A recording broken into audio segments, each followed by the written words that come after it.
வணக்கம் மக்களே, welcome to another episode of summer series and நீங்க பார்த்துட்டு இருக்கிறது Ottawa walk tour-ஓட part 2 வீடியோ. இந்த வீடியோக்கு ஒரு 1000 வியூஸ் வந்ததுன்னா நெக்ஸ்ட் வீடியோ பத்தி யோசிக்கிறேன். போன வீடியோல என்ன சொன்னேன்? 1000 வியூஸ் வரட்டும்னு. எவ்வளவு வந்துச்சு? 200. மறுக்கா சொல்லு. 200. 200 இங்க இருக்கு, மீதி 800 எங்க? அதானே இது. உட்காரு. டே மண்டையா, போன வீடியோல என்ன சொன்னேன்? 1000 வியூஸ் வரட்டும்னு. எவ்வளவு வந்துச்சு? 200. 200 இங்க இருக்கு, மீதி 800 எங்க? அதானே இது.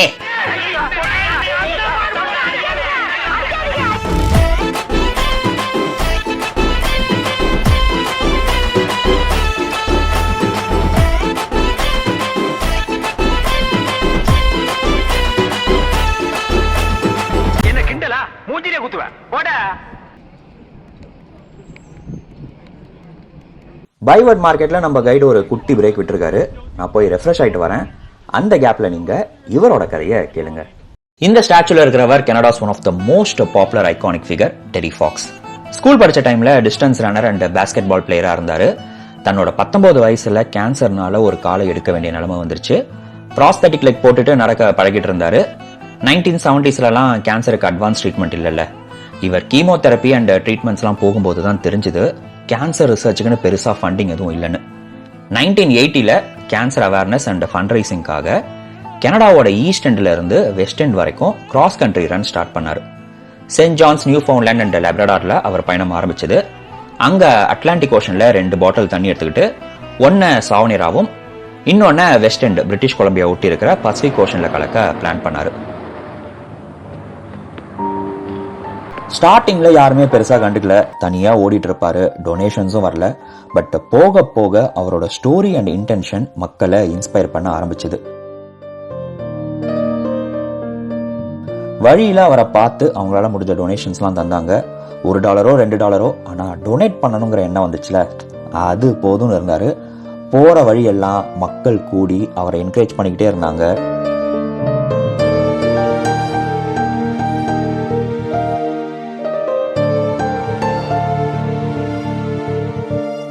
அப்படியே ஓடி கியூபெக், மான்ட்ரியல்லாம் கவர் பண்ணி இங்க ஆட்டவால அப்போதைய பிரைம் மினிஸ்டர் நம்ம ஜஸ்டின் ட்ரூடோ அப்பாவெல்லாம் மீட் பண்ணிருக்காரு. 143 டேஸ் அண்ட் 5373 கிலோமீட்டர்ஸ் ஓடி அவரோட பயணம் கேன்சர் லங்ஸ் வரைக்கும் ஸ்ப்ரெட் ஆனதால ஒன்டாரியோல இருக்கிற தண்டர் பேல ஸ்டாப் ஆயிருச்சு. And it was discovered then that originally I had primary cancer in my knee 3.5 years ago, and that the cancer had spread, and now I've got cancer in my lungs, and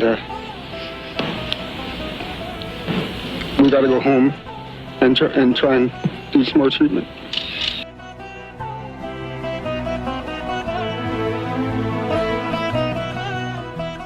In 1981ல சிகிச்சை பலனளிக்காம அவர் இறந்துடுறாரு. ஆனா அவர் போட்ட விதை இன்னைக்கு பெரிய விருட்சமா வளர்ந்துருக்கு. ஒவ்வொரு வருஷமும் Terry Fox run அவர் பேர்ல கேன்சர் அவேர்னஸ்க்காக ஃபண்ட் ரைசிங் ஈவென்ட் நடக்குது. World's largest one day fund riser for cancer research இதுதான்.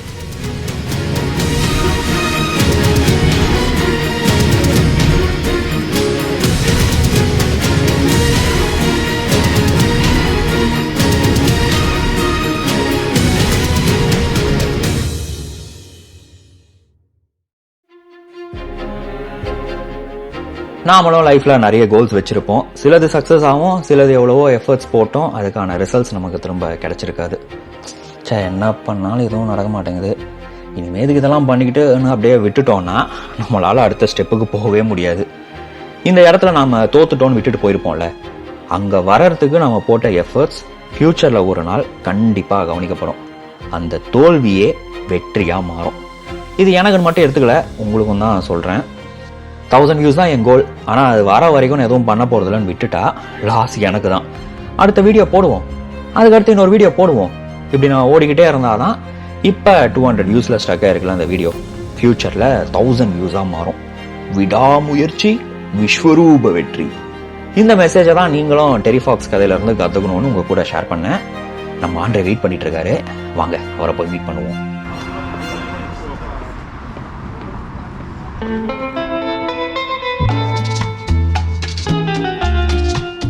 பைவர்ட் மார்க்கெட்டோட ஹிஸ்டரிக்கு போகிறதுக்கு முன்னாடி போன வீடியோவில் ஃபாதர் ஆஃப் ஆட்டவா ஜான் பை பற்றி சொன்னல, அவர்கிட்ட இருந்து தான் இந்த கதை ஆரம்பிக்குது. ரேடியோ கேனால் கன்ஸ்ட்ரக்ஷன் சூப்பர்வைஸ் பண்ண வந்தவர் அப்படியே பைடவுனுங்கிற நகரத்தை உருவாக்குறாரு. பைடவுன் தான் இப்போ ஆட்டவா ஆயிடுச்சு. டவுனை 2 என்ஸா பிரித்து டெவலப் பண்ண கொண்டாடா மேப்பன்னு போன வீடியோவில் தானே சொன்னோம். உனக்கு ஏன் இந்த வேலை, காமெடி பண்ணாமல் நேராக மேட்டருக்கு வா. சரி, ரேடியோ கெனாலுக்கு வெஸ்ட் பக்கம் அப்பர் டவுன், கெனாலோட ஈஸ்ட் லோவர் டவுன். இதுதான் பையோட பை பிளான். ஃபர்ஸ்ட் வீடியோவில் நீங்கள் பார்த்தது தான் அந்த காலத்து upper town. Politicians, businessman, white collar jobs பார்த்தவங்களாம் அப்பர் டவுனில் செட்டில் ஆனாங்க. ரேடியோ கெனால் கன்ஸ்ட்ரக்ஷன் ஒர்க்காக யூரோப்லேருந்து வந்த ஒர்க்கர்ஸ்லாம் செட்டில் ஆனது lower town. 1826 Rideau canal construction work start ஆச்சு. நிறைய ஒர்க்கர்ஸ் வர ஆரம்பிக்க அவங்கள செட்டில் பண்ணவும் அத்தியாவசிய பொருட்கள் விற்கிறதுக்கும் 1827 பைவர்ட் மார்க்கெட் ஓப்பன் பண்ணாங்க. கொஞ்சம் வருஷத்துலேயே இங்கே ஒரு பெரிய கேங் வார் நடந்துச்சு. அதை தான் நம்ம ஆண்ட்ரே சொல்லிட்டு இருக்காரு. ரேடியோ கெனாலோட கட்டுமான பணிகளுக்காக பிரான்ஸ் அண்ட் அயர்லாண்ட்லேருந்து தான் நிறைய பேர் ஒர்க்கர்ஸாக வர ஆரம்பித்தாங்க. 1832 ரேடியோ கெனால் கட்டி முடிச்சதுக்கப்புறம் இவங்களுக்குலாம் வேலை இல்லாமல் போயிடுச்சு. அப்போ பை டவுனில் செழிப்பாக இருந்த பிஸ்னஸ் எதுனா புஷ்பராஜ். திரும்பவும் சொல்கிறேன், உனக்கு ஏன் இந்த வேலை? சாரி, அந்த டைமில் லம்பர் இண்டஸ்ட்ரி தான் மெயின் பிஸ்னஸாக ஓடிட்டு இருந்துச்சு. அதில் ஃப்ரெஞ்ச் பீப்புள் தான் அதிகமாக டாமினேட் பண்ணிட்டு இருந்தாங்க. இங்கே ஒர்க்கர்ஸாக வந்த ஐரிஷ் பீப்புளுக்கும் பெரிய படிப்பறிவுலாம் இல்லை. கெனால் வேலைலாம் முடிஞ்சதுக்கப்புறம் என்னன்னு பார்த்தா லம்பர் இண்டஸ்ட்ரி தான் அவங்க கண்ணுக்கு தெரிஞ்சது. அப்படியே உள்ளே வந்து ஃப்ரெஞ்ச் ஒர்க்கர்ஸ்லாம் ரீப்ளேஸ் பண்ண ஆரம்பித்தாங்க. இப்போ தமிழ்நாட்டில் நடக்கிற கதை மாதிரியே இருக்கா. ஐரிஷ் வெர்சஸ் ஃப்ரெஞ்சுன்னு WWF மேட்ச் ஆரம்பிக்குது. வேலை இல்லாத ஐரிஷ் பீப்புளெல்லாம் ஒன்று திரட்டி சண்டைக்கு ரெடி பண்ண பெருமை பீட்டர் ஏலன்கிற இந்த மகானை தான் சேரும். இவரும் சில லம்பர் ஆப்ரேஷன்ஸ்லாம் வச்சுருந்தாரு. நம்ம பையனுக்கு நாம தான்டா சப்போர்ட் பண்ணணும்னு ஐரிஷ் பீப்புளை மட்டும்தான் அவரோட மரம் வெட்டுற வேலைக்கு எடுத்தார். அப்படியே கொஞ்சம் கொஞ்சமாக அவங்க கிட்ட பேசி, பாரு நம்மளெல்லாம் இந்த ஊரில் ஒரு ஆளாக மதிக்கிறானுங்களா, ஃபுல்லாக இந்த ஃப்ரெஞ்சுக்காரங்க தான் இருக்கானுங்க, அவனுங்களை அடித்து ஓட விடணும் பரமானு சரக்கு ஊற்றி கொடுத்து ட்ரெயின்லாம் பண்ணிட்டு இருந்தாரு. இவனுங்களாம் வான் விட்டு மகிழ் மதியாண்டிடவே வந்த சூரியன் பாகுபலின்னு பீட்டர் ஏலனை கொண்டாட ஆரம்பிக்கிறாங்க. இந்த குரூப் தான் ஷைனர்ஸ் அண்ட் இவங்க தொடங்கின போர் தான் ஷைனர்ஸ் வார்ஸ்.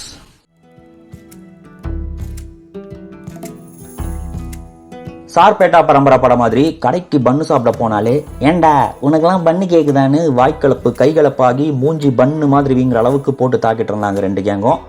பிரெஞ்சு பீப்புள் வெட்டி வச்ச கட்டைங்களெல்லாம் அடிச்சு போட்டு திருடுறது, படகுல மரக்கட்டைகள் எடுத்துட்டு போறவங்கள போட்டு தாக்கிட்டு திருடுறதுன்னு ஷைனர்ஸ் அடிதடி, திருட்டு, கொலை, ரேப்புன்னு எல்லா வேலையும் பண்ணிட்டு இருந்தாங்க. பை டவுன்ல அந்த டைம் போலீஸ் ஃபோர்ஸ், கோர்ட்டுன்னு எதுவுமே இல்லை. 80 கிலோமீட்டர் தள்ளி பேர்த்துங்கிற ஊர்ல தான் நியரஸ்ட் போலீஸ் ஸ்டேஷனே இருந்துச்சு. அங்கேருந்து கிளம்புனா தமிழ் சினிமா போலீஸ் மாதிரி கிளைமேக்ஸில் தான் என்ட்ரி கொடுக்க முடியும். இந்த ஃப்ரெஞ்சு கேங்கில் மகதீரா ராம்சரண் மாதிரி வெயிட்டு கை ஒருத்தர் இருந்தார். அவர் பேர் ஜோஸ் மான்ஃபெரண்ட். ஒரு டைம் என்ன ஆச்சுன்னா, சவுடியர் ஃபால்ஸில் மரக்கட்டைகளை திருட ஐரிஷ்காரங்களாம் வந்தாங்களாம். நம்ம ஜோஸு ஒத்த ஆளா 150 பேர் அடித்து ஓட விட்டு ஃப்ரெஞ்சுக்காரங்களுக்கு லோக்கல் ஹீரோ ஆனாராம். லம்பர் பிஸ்னஸ் எடுத்து பாலிடிக்ஸ் பக்கம் போய் எப்படியாச்சும் மொத்த பை டவுனையும் டேக் ஓவர் பண்ணணும்னு 1837 Alan councillor ஆறாரு.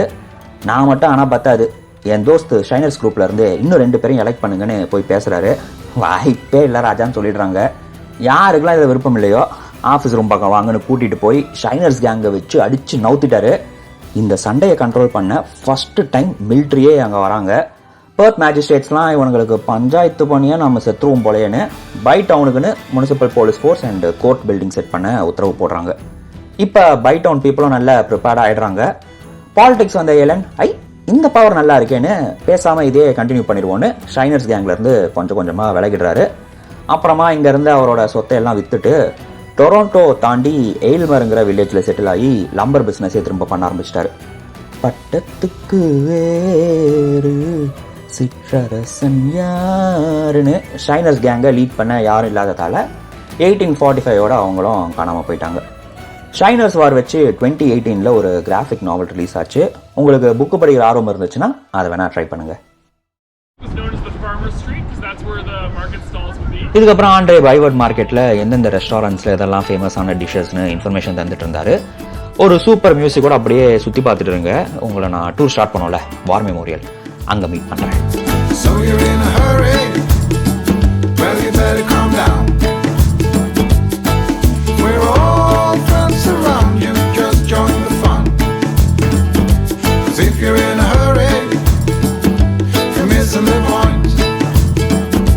should enjoy the fruits of life instead of chasing coins.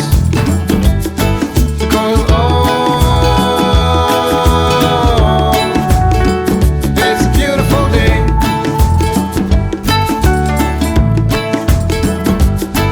Isn't so come on, let's play.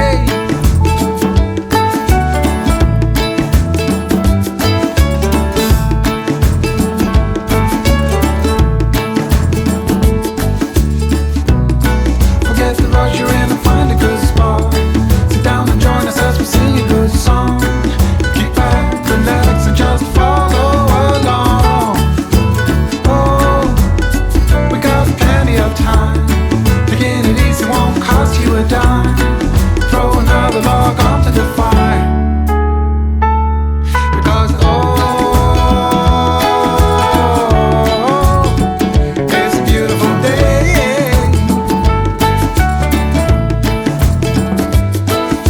And come on, let's play.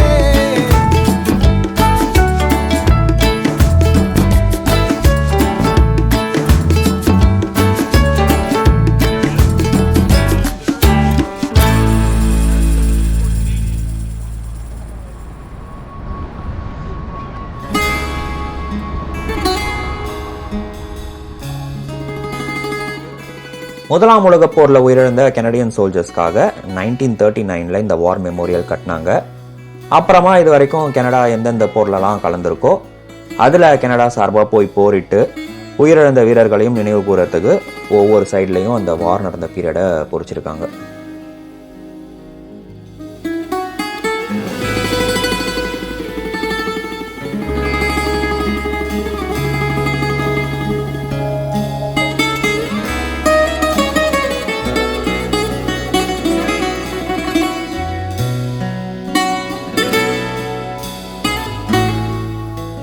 கடைசியாக ஒரு super view பாயிண்ட்டுக்கு நம்ம ஆண்ட்ரே கூட்டிகிட்டு வந்திருக்காரு. But this is where it all hence.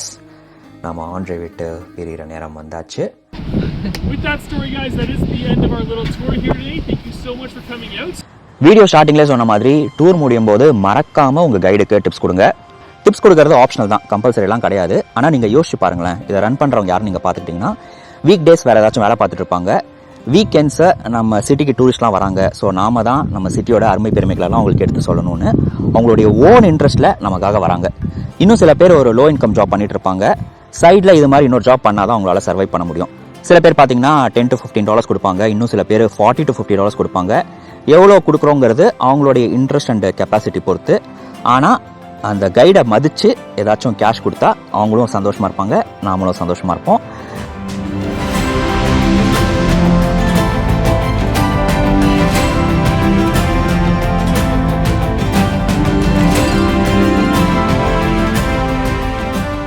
இந்த walking tour எடுக்கிறனால என்ன advantage அப்படின்னு நீங்கள் கேட்கலாம். இப்போ நம்ம புதுசாக ஒரு இடத்துக்கு போகும்போது என்ன பண்ணுவோம், அந்த சிட்டியில் இருக்கிற பாப்புலர் அட்ராக்ஷன்ஸ் எது, எங்கே நிறைய டூரிஸ்ட் வருவாங்க, இதெல்லாம் ரிசர்ச் பண்ணிவிட்டு அங்கே போவோம்.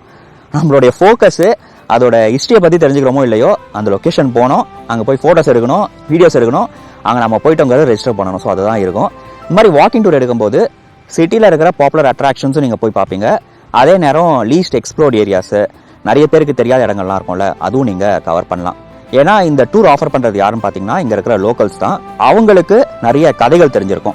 நம்ம கூகுளில் படித்து தெரிஞ்சுக்கிறத விட அவங்களோட எக்ஸ்பீரியன்ஸை ஒரு கதையாக ஷேர் பண்ணும்போது இன்னும் இன்ஃபர்மேட்டிவாக இருக்கும்.